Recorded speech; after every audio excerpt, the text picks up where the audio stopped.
Welcome to my YouTube channel Krishna Cooking Home.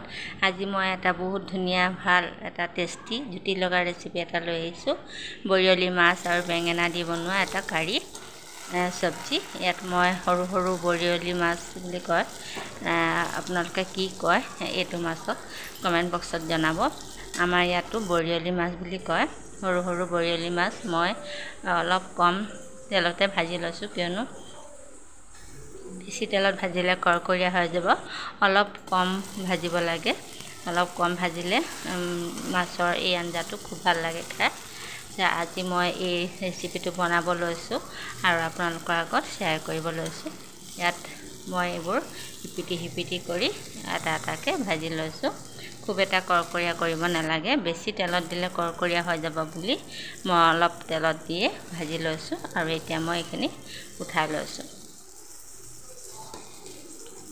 বাটি এটা উলিয়াই লৈছো ইয়াত মই বেঙেনা দি বনাম সৰু পাতল যি বেঙেনা থাকে এনেকুৱা বেঙেনা দি মই বনাম খুব ভাল লাগে খুব টেস্টি হয় এটো এয়াছো মই বেঙেনা এনেকুৱা পাতল বেঙেনা মই কাটি লৈছো পাতলকে কাটি লৈছো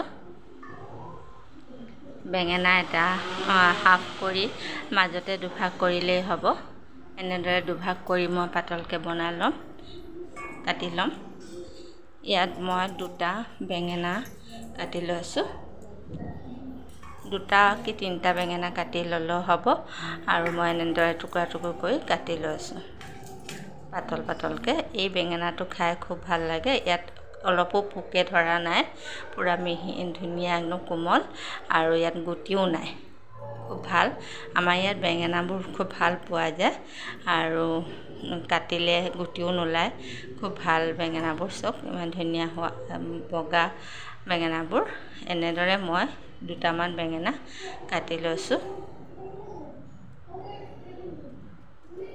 এনেদৰে পাতলকে কাটি লম আৰু এটা নেলাগে মই দুটা দিয়ে ভালেখিনি হৈ গৈছে সেইকাৰণে মই দুটা তিনটা নিদিলো আৰু দুটাই দিছো ইয়াত মই আৰু এটা বিলাহী লৈ লম বিলাহী এটা কাটি লৈছো আৰু পিয়াজ এটা কাটি লম বিলাহী মই এনেদৰে পাতলকে কাটি সৰু পিচ কৰি লম মিহিকৈ এনেদৰে বিলাহীটো গ্ৰেট কৰিও দিব পাৰি কিন্তু গ্ৰেট কৰি নিদি যদি এনেদৰে সৰুকৈ মিহিকৈ কাটি দি বনালে বেছি টেস্টি হয় কাৰণ ইয়াৰ সতেজ ভাৱটো ৰৈ যায় আৰু ভাল লাগে খাই এতিয়া মই বিলাহীখিনি অলপ মিহিকৈ কাটি লৈছো সৰু টুকুৰা কৰি আৰু এটা পিয়াজো এনেদৰে কাটি লম ইয়াত এনেদৰে পাতল স্লাইস কৰি মই মিহিকৈ কাটি লৈছো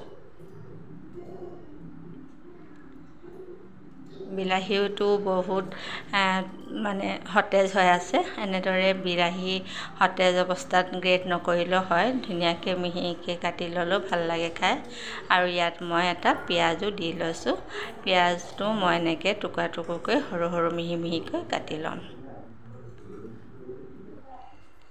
এনেদৰে আৰু মই ইয়াত 5টা মান কেঁচা জলকীয়া দি দিছো কেঁচা জলকীয়া মই এনেদৰে ফালি দি দিছো মই পেষ্ট নবনাও আজি সব এনেকৈ বনাম এনেদৰে বনালে ভাল লাগে খাই আৰু এতিয়া মই কেৰাহীত গৰম তেল দি দিছো অকমান তেল দিছো মিঠাতেল আৰু এই মিঠাতেলতে আগতে বেঙেনাবোৰ পাতলকৈ স্লাইস কৰা বেঙেনাবোৰ কাটি মিহিকৈ কটা বেঙেনাবোৰ মই ভাজি লম এনেদৰে ভাজি লম অলপ হালধি আৰু অলপ নিমখ দি মই প্ৰথমে বেঙেনাবোৰ ভাজি লৈছো হালধি আধা চামুচমান অকমান আন্দাজ মতে দিলে আৰু নিমখ অকমান দি ভালদৰে ভাজি ললে কোমল হৈ যাব বেঙেনাবোৰ আৰু ভজা হৈ যাব ইয়াৰ কেঁচা গোন্ধটো ওলাই যায় আৰু সকলো সবজি অলপ ভাজি দিলে সবজিবোৰ খাবলৈ ভাল লাগে অলপ কেঁচাকে ভুতে বনায় কিন্তু মই কেঁচাকে নবনাও অলপ তেলত ভাজি ললে ভাল লাগে এতিয়া গৰম তেলত মই কাৰি দিয়া ফোৰণ দি লৈছো আৰু পিয়াজ মিহিকৈ কটা পিয়াজ আৰু বিলাহী মিহিকৈ কটা আৰু কেঁচা জলকীয়া দি ভালদৰে লৰাই লম ভাজি লম আৰু এনেদৰে মই ভালদৰে ভাজি লম ইয়াত আকৌ অকমান হালধি দি দিছো আৰু অলপ নিমখ আন্দাজমতে দি লৈছোঁ, একেবাৰে দিয়ে লৈছোঁ। মাছৰ আঞ্জাখিনি যিমান পৰিমাণৰ নিমখ লাগিব সিমানখিনিয়ে দি লৈছোঁ, আন্দাজমতে দি ল'ব নিমখ। আৰু মই ইয়াত কাশ্মীৰী মিৰ্চ অলপ দি দিছোঁ। কাশ্মীৰী মিৰ্চ দিলে কালাৰটো ধুনীয়া হয়। ৰঙা কাশ্মীৰী মিৰ্চটো মই দি লৈছোঁ আৰু এনেদৰে ভালদৰে লৰাই ল'ম। ভালদৰে তেল নোলোৱালৈকে মই এইদৰে ভালদৰে ভাজি ল'ম।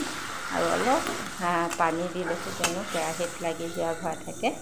আৰু কম ফ্লেমত এইটো লাহে লাহে মছলাখিনি ভাজিব লাগে, তেতিয়া বেছি ভাল লাগে। ইয়াত মই আদা কিমান মিহিকৈ থেতেলিয়ে দি দিছোঁ। আদা দিলে ফ্লেভাৰটো বহুত ধুনীয়া হয়, বহুত ভাল লাগে আদাৰ ফ্লেভাৰটো। ইয়াত মছলাখিনি মিক্স কৰি মই ভালদৰে মিহলাই ল'লোঁ। এতিয়া ভাজি থোৱা বেঙেনাখিনি মই আকৌ দি দিছোঁ। ইয়াত ভাজি থোৱা বেঙেনাখিনি দিয়াৰ পিছত আকৌ মই অলপ 2-3 মিনিটমান আকৌ ভাজি ল'ম। ভালদৰে মছলাখিনিৰ লগত মিলি যোৱাকৈ, সকলো ইনগ্ৰিডিয়েণ্ট একেলগে মিলি যোৱাকৈ ভালদৰে ভাজি ল'ম। এনেকৈ ভজা কৰাৰ পিছত মই ইয়াত অকণমান পানী এড কৰিম। ইয়াত চব ইমান ধুনীয়া হৈছে, কালাৰটো ইমান ধুনীয়া হৈ গৈছে আৰু তেলো ওলাই আহিছে। এতিয়া মই ইয়াত অলপ পৰিমাণে পানী দি দিম। আপোনালোকে গৰম পানী দিব পাৰে, মই গৰম পানী নাছিল সেইকাৰণে ঠাণ্ডা পানীয়ে দি দিছোঁ। আৰু অলপ ভালদৰে উতলাই ল'ম। এনেদৰে সকলোখিনি ভালদৰে মিক্স কৰি মই এতিয়া অকণমান ঢাকন লগাই 2-3 মিনিটমানৰ কাৰণে ঢাকি দিম।